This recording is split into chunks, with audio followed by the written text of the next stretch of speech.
Today on the 50-Pound Brain, I've got my Higgins yellow shirt on, which only means one thing. We're working on Higgins. And I'll tell you what we're doing today. We got our gauges back. So let's open these babies up and look at them. We sent off the gauges, speedo, tack, water temp, and fuel gauge to West Valley Instruments in Reseda, California. I don't remember how long ago. Not quite a month, I guess. And maybe a little over. We just got them back. And I'm excited to see what we got. It's our original glass, but he did fix our odometer reset because it was gone.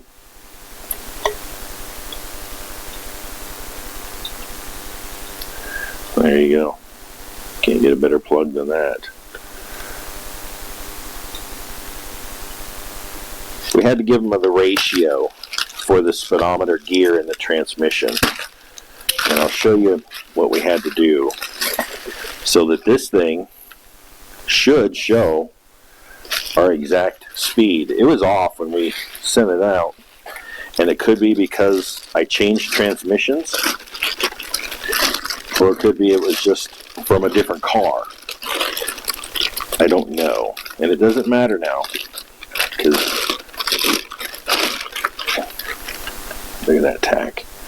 Beautiful. Now I did have him convert it to electric, so that's how we roll now. What is that? I need to. Beautiful. Absolutely beautiful.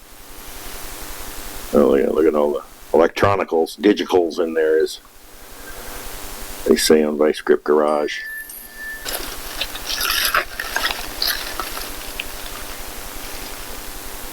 Okey-doke. Fuel gauge just goes straight up repaired. No mods done to it. The temp gauge, okay, is electronic now. That's beautiful.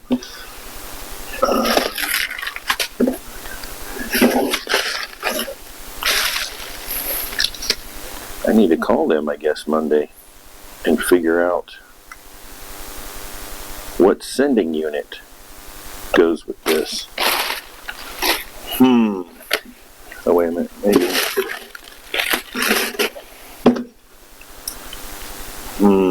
That's a little distressing. But we'll get it figured out. We can install these two at least. And actually, these three. Because all the other infrastructure exists. Oh, except for the tack. We need to run wires for the tack. Well, I called West Valley Instruments to check on these two developments. One is and to confirm, the tack is built for a 6-cylinder engine, which will be no bueno for us. And the water temp gauge did not come with a sender like it was supposed to. But the speedo is fine and the fuel gauge is fine. And we still have things we can do. We can wire for the tack and we can wire for the water temp gauge in the meantime while she figures out what happened. So that's what we're going to do. We're still going to press on. This is not insurmountable by any means. And it's going to have to happen because we are converting these gauges to electric. So let's press on. So what we're going to do, if you notice the colors on the back of the tack, the wires were red and white. So we're going to stick with that same color scheme all the way out to the coil. This is UL 1015 machine tool wire, MTW. And we're going to twist it so that they stick together from the coil all the way to the tack. So let me show you how we do that. We make our own twisted wire. Take our wire and clamp it in a vise. Pull out way more than we need.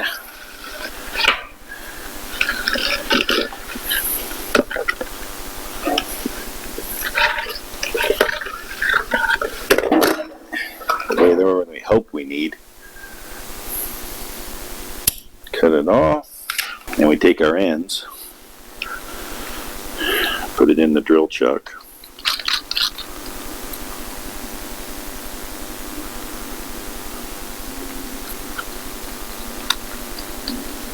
Try and keep them, the same length. You get a wonky twist if you don't. Just like that. And then off we go.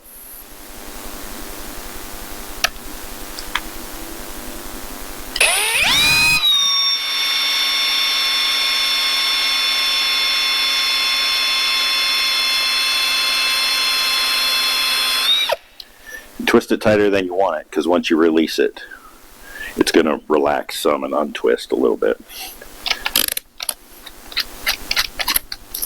Like that.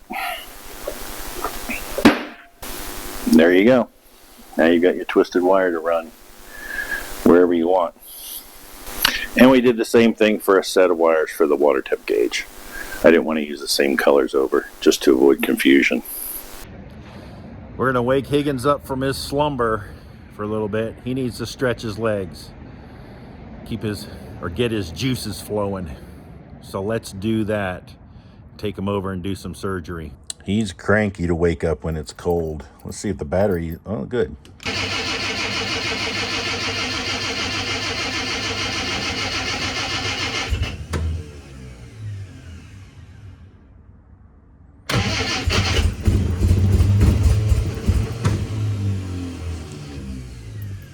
Yeah, he doesn't like the cold at all.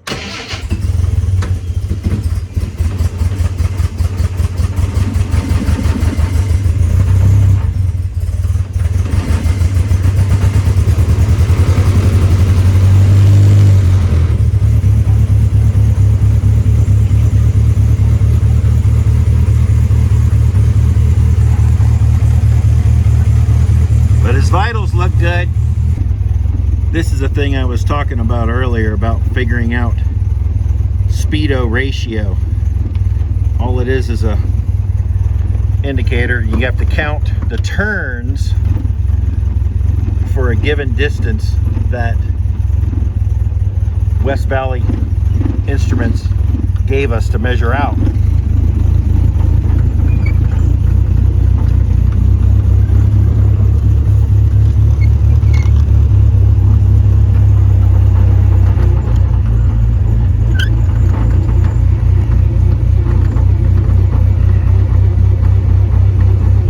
This car ended up being a 12 turn ratio speedometer gear for the, I don't know, 59.5 feet. I mean, it was a very exact measurement. So I'm excited to see. Ooh, he's screaming. He's resisting being woke up when it's this cold. Excited to see how accurate this speedometer is. Once they get woke up, he's not too bad.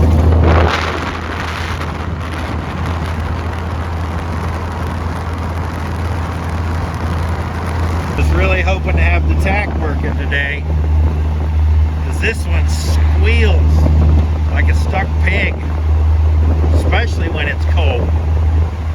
But not going to happen today, it looks like. All right, we're back under Higgins' bonnet. So here's what I'm thinking. The water sending unit's going to go here. Temp sender is going to go here.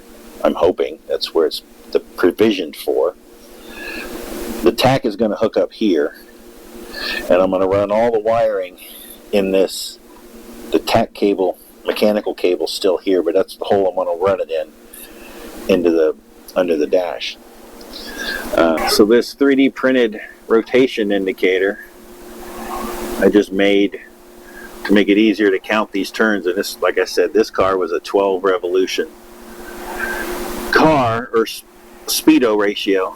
And yeah, trying to put an indicator on that, just like with tape or something, and counting the turns while pushing the car 59.5 feet, or I forget the exact measurement, but it seems like that's right. Would have been kind of painful. Okay, the first thing we're going to do is push out this mechanical tack cable. We'll pull it out. I think it's going to come out this way. I have to make a plug for this part, for the drive out of the distributor.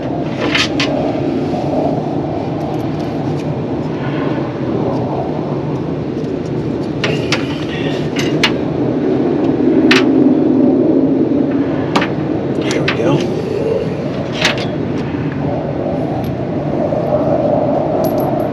We take our wires.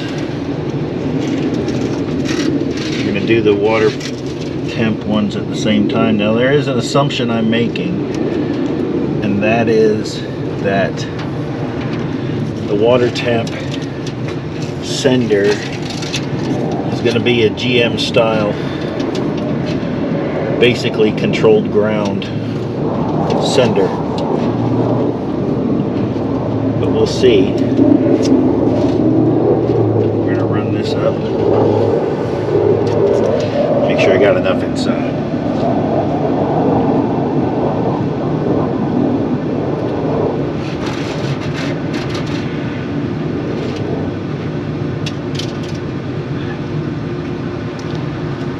Alright, we got plenty inside. So we're going to run this up here. I'm going to bounce onto this, tie it off to those wires, running around, and our tack wiring is going to come right here under these, and get in with that. Okay, we got that. And then this one is going to continue on. We'll have it right there, because where this bolt is where the old temp bulb is located for the original capillary tube temp gauge. Alright, let's start securing wires. You may ask, why aren't you using zip ties? Well, one reason is, as an old aircraft electrician guy, I worked on aircraft that allowed zip ties, and I tell you what, and you can, it's same thing on cars, when you cut off the tail, those things will shred your arm. The next time you have to run your arm up into a place to check on something, they are super sharp. And so I prefer using the string, because it's not sharp and it's cheap. Zip ties are kind of expensive, and I just like the look of it. Now on the F-16, when I worked F-16s, we weren't allowed to use zip ties, so we had to use the string, and that's where I got really proficient at it, because they do tend to break down from heat and oil if you use the cheap ones. There are some that are UV resistant and oil and temp resistant and all that other stuff. And those are good, but they're pricey. I mean, you get what you pay for. But a roll of string, you can get this stuff from McMaster Car. I think I have 2 rolls of this stuff, and it'll probably last me the rest of my life. So I'm gonna go under this clutch line.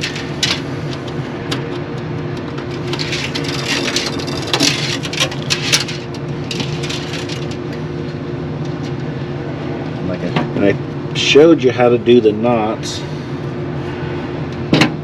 on a video where we were doing some preventative maintenance on before we changed Vivian's engine.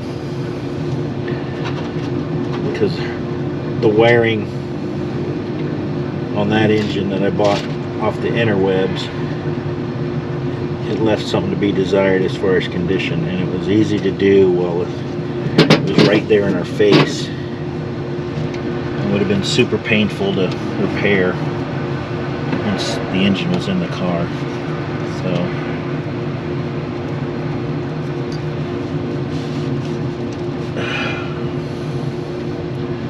you want to see how to do these knots.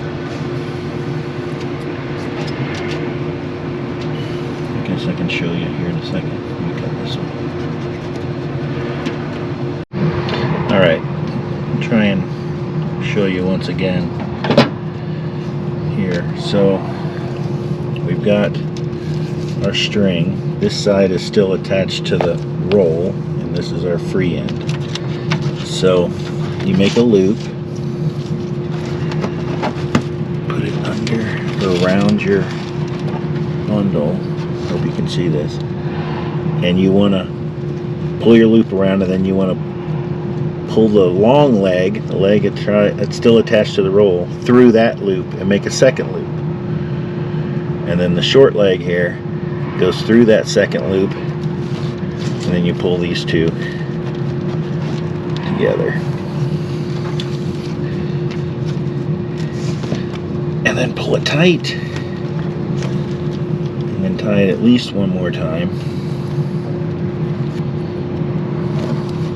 to complete that knot, but you can do two more if you desire. And then cut it.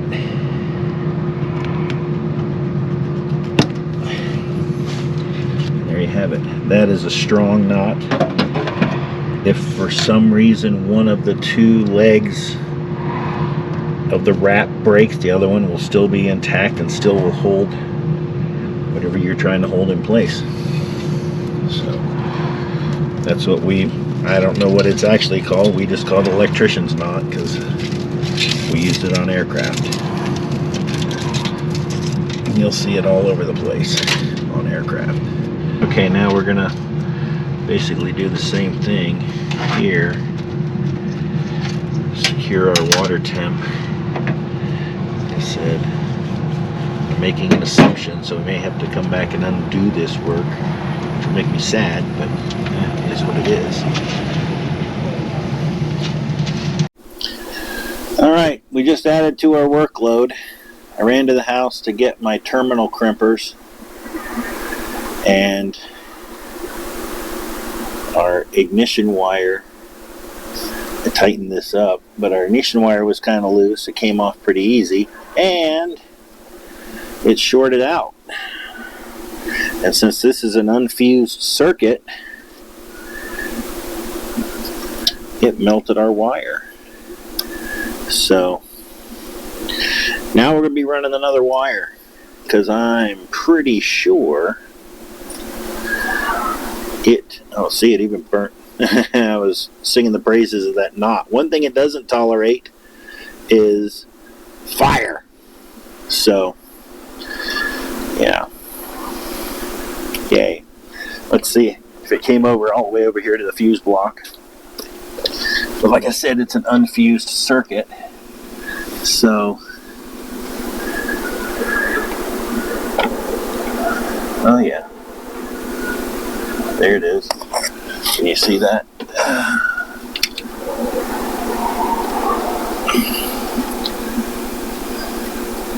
So that's awesomeness. Yeah, came right over to the fuse block. Okay, that's not a big deal. We'll have to just run a new piggyback wire, but at least it's confined to the engine compartment. So we'll abandon this melted stuff that's inside the harness and run a new wire.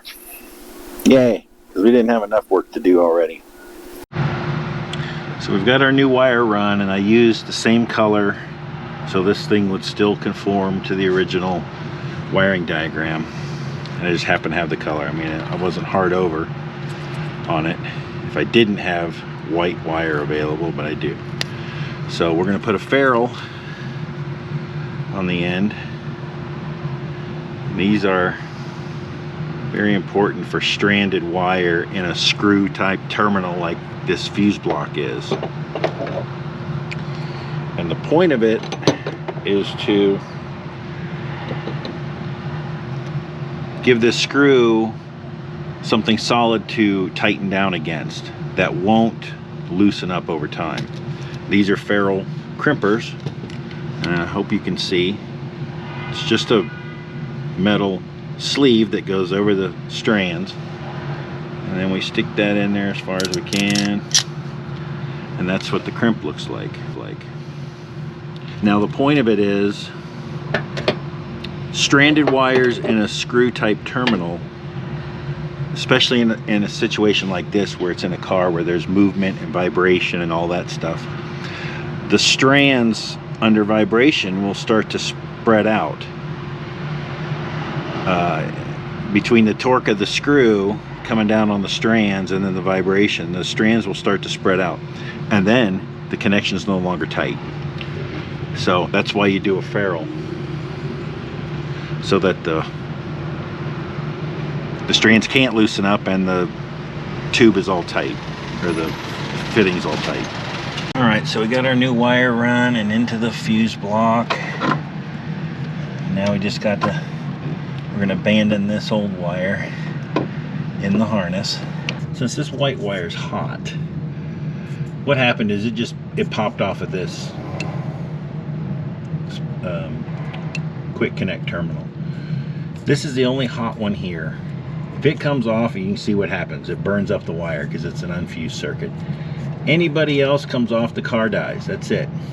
So I put a ring terminal on it, and it's under this little blade bracket thing. So that'll keep that from coming off.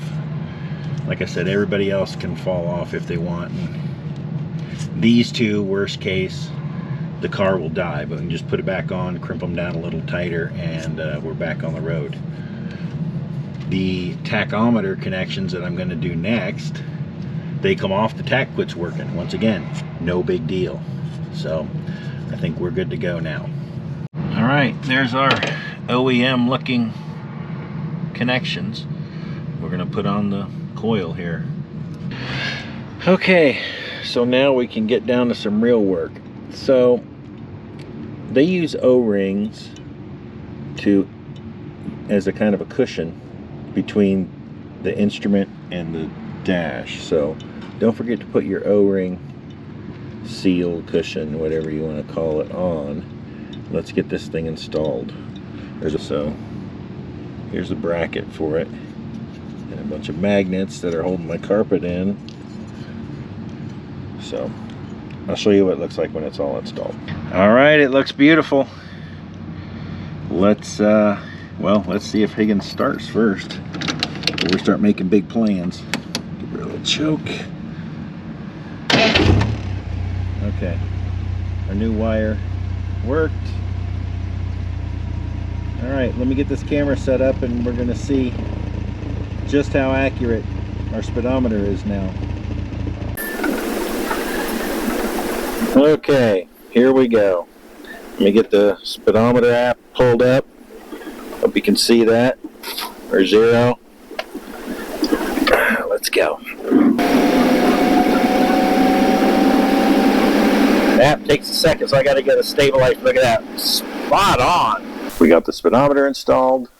We replaced the ignition wire that burned up. We ran our wires for the tach and for the water temp gauge. So we were productive.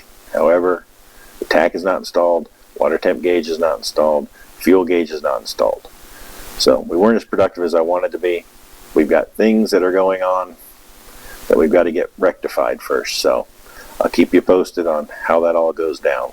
It'll be Monday morning before I can call them back and see what they've determined on the gauge issue, especially with the tach being calibrated for a 6-cylinder instead of a 4-cylinder. So more to follow.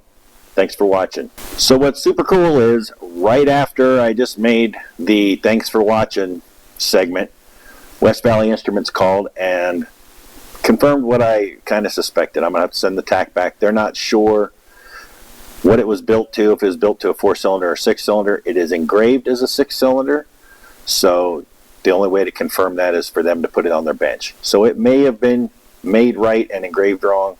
Don't know. And as far as the water temp, yep, she says that she has the sender, has all the paperwork, everything else that needed it, that should have come with it, but did not. So Monday I'm going to send back the tack, and we'll work it out from there. So once again, thanks for watching. Stay tuned. More to come.